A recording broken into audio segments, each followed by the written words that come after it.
a Kezar to the glory days at the stick. From who's got it better than us to brick by brick. It's always the 49ers way, from off-season to game day. Yeah, we talk back. It's the 49ers Cutback.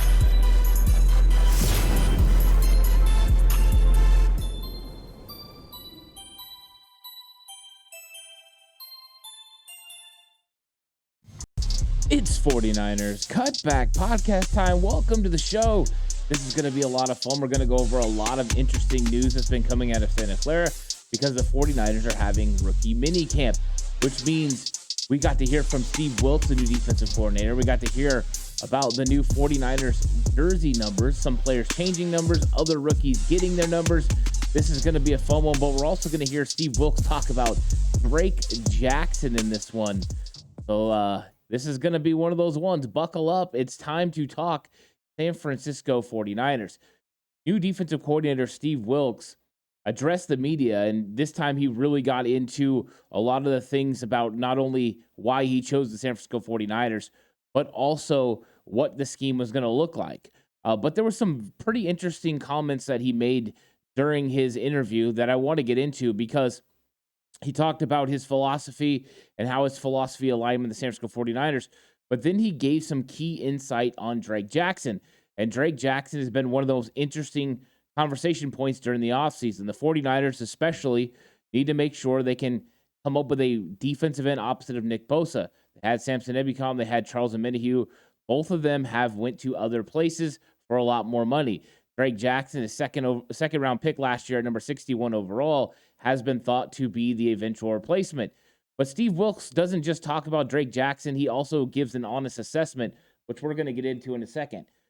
Steve Wilkes, though, let's hear what he had to say first about the overall philosophy of his defense and how it aligns with the San Francisco 49ers current coaching staff and defensive philosophy, and what he thinks about Chris Kasarik. Well, I think, and my philosophy is the same. I've always had this. Everything we do starts up front. You know, when you look at how dominant we've been over the years, is because of our defensive line, you know, and we've done a great job building that through the draft. As I just alluded to, we did some great things in free agency this past year. So Kasarik does a tremendous job. He's one of the best in the business at what he does, and he's had a major impact on this defense. So that was really the biggest thing that stood out to me, was just how great we were up front consistently over the years. He believes it starts up front too, the same philosophy that the 49ers have done with Robert Saleh, with DeMeco Ryans, because overall it's an organizational philosophy. That's exactly what John Lynch came with when he came out of Tampa Bay, was that belief that you needed those guys up front that could make it a lot easier for the players on the back end. And Steve Wilkes shares that vision. That's why he made sense being the 49ers defensive coordinator choice. Kyle Shanahan, of course, has had the same belief, willing to draft defensive linemen in the top 5 picks a couple of times. So the 49ers have definitely shared this vision. And then Steve Wilkes talks about Chris Kasarik being one of the best defensive linemen in the entire league. And I think the consistency of the position and how good they've been since Kasarik got here definitely proves that point. So it's good to see that Wilkes is going to continue the philosophy of the 49ers, but it really wasn't too much of a surprise. He fits exactly what they want as far as defensive coordinator. Of course, there will be things that will change, and we'll get into a lot of that in the next several weeks as we talk about Steve Wilkes, the personnel he brought in, and then overall how that personnel is going to be attacking opposing offenses. But let's hear what he had to say about Drake Jackson. He said he's seen Drake Jackson over the summer and spring, and he's really gotten to where he sees how he operates and what he looks like. He's going to give us a little bit of an idea of what Drake looks like now. Same thing with Drake. Drake has been here all summer, working out, all spring rather, doing the things that he needs to do to improve his game. He's gained a lot of weight. He's in there with Kasarik, and I'm just excited to see exactly what he's going to do and how he's going to progress in his second year. You know what we did in free agency with Javon, so one of the best 3 techniques interior linemen in the National Football League. So I'm excited, and I can say I can be up here all day long talking about the Defensive Player of the Year. So we have a great front. We got to continue to build on that. One of the big concerns about Drake Jackson at the end of the season and why he was inactive was what happened. Why did he fall off? Well, why was the reason he wasn't out there when we got to the end of the season and playoffs? Him being a healthy scratch left a lot of people scratching their heads and wondering why Drake Jackson wasn't there. He had such a good start to the season, getting sacks, knocking the football down by batting it down. He was causing havoc, making plays early on in the season. And then Kyle Shanahan came out and had explained that Drake Jackson needed to be more diligent in controlling his weight, that his weight kept going down. He struggled with the length of the season. His strength also fluctuated. And I think this is exactly what Steve Wilkes is talking about. He had to go in there and put on size so that way he could maintain playing the outside edge against run.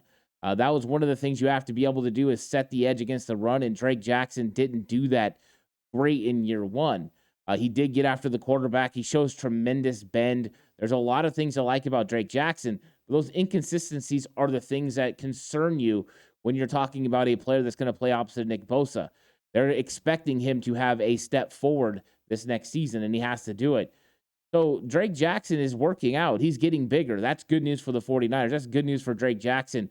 USC definitely hampered him in his development as an edge rusher in the league and an edge defender playing against the run and setting the edge. You have to have leverage and you have to have strength, and you've got to be able to hold up for 17 games during the regular season. And so Drake Jackson is working on it. We've seen other players do the same thing. Aaron Banks, the most recent, where he goes to the weight room and he comes out, his body looks entirely different, and he goes out there and he plays well. So hopefully we get the same thing out of Drake Jackson that we got out of Aaron Banks, a guy that steps into a role and does a tremendous job. We've also heard John Lynch talk the same way about Nick Zakelj. So this could be something we see from the 49ers, especially when it comes to redshirt players.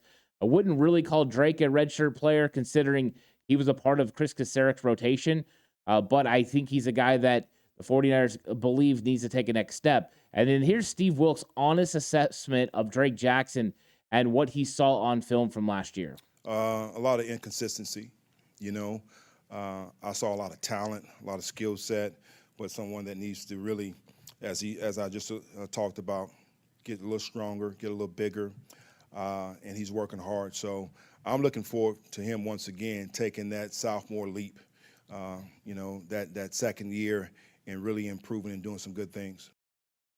One thing I love about it, he just says it like it is. So Steve Wilkes, they understand what Drake Jackson needs to do and who he needs to become.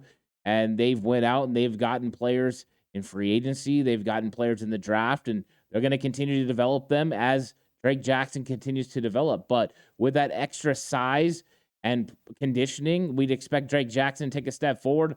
Hopefully that big sophomore step up, as Steve Wilkes would say. So I think the 49ers are definitely happy with Drake Jackson's work ethic and what he's been doing. And the 49ers are going to have to be okay with it because their first pick that they got with a defensive line was in the 5th round, Robert Beal. So I think the 49ers are okay with Drake Jackson. We'll see if they end up addressing anything in free agency again. They did get Javon Hargrave, the best 3 tech, according to Steve Wilkes. That's out there. So very exciting for them. Drake looking like he's making some improvements in the weight room, and hopefully that translates to the field. So good news for the 49ers, and I think it was interesting just hearing what Steve Wilkes had to say. But now let's get into another cool topic, and that is that the 49ers have signed all their rookies, all their draft picks are signed, all their undrafted free agents are signed as well. So they went ahead and got it done. They had already agreed to terms with several players. They had came to agreement with Jake Moody, with Robert Beal, and with Darrell Luter before this. All 3 of those guys had been signed, but then they came to an agreement and announced that they had come to terms with all of the rookies. And so some of their contracts, here's what I really need to know. When you're talking about Jair Brown, his contract is worth $5.3 million. He has a signing bonus of $924,000, and his cap figure is going to be under $1 million at $981,000. Cameron Latou, the tight end, his cap number is going to be $964,000. His contract is worth $5.3 million as well. Of course, he was picked not too far after Jair Brown. D. Winter's contracts were $3.9 million with $783,000 counting towards the 49ers salary cap.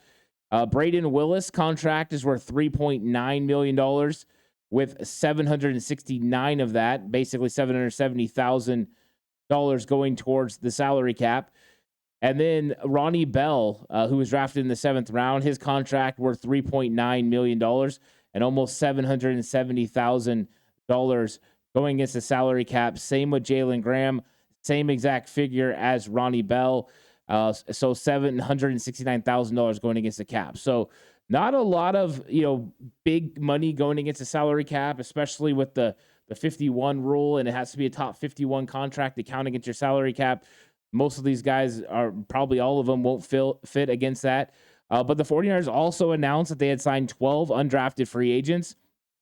Running back Ronald Awatt, fullback Jack Coletto, who I did a video about a couple days ago. Check that out. Offensive lineman Joey Fisher also did a video about. Cornerback Deshaun Jameson, running back Kalon LeBourne, offensive lineman Corey Luciano, offensive lineman Ilm Manning, linebacker Mariana Sori-Marin, defensive lineman Spencer Wage, wide receiver Isaiah Winstead, the social media sensation, wide receiver Shea Wyatt, and safety Avery Young. All of them are at rookie minicamp, and all of them have jersey numbers. This is always something that people are very much interested in, is what the jersey numbers look like.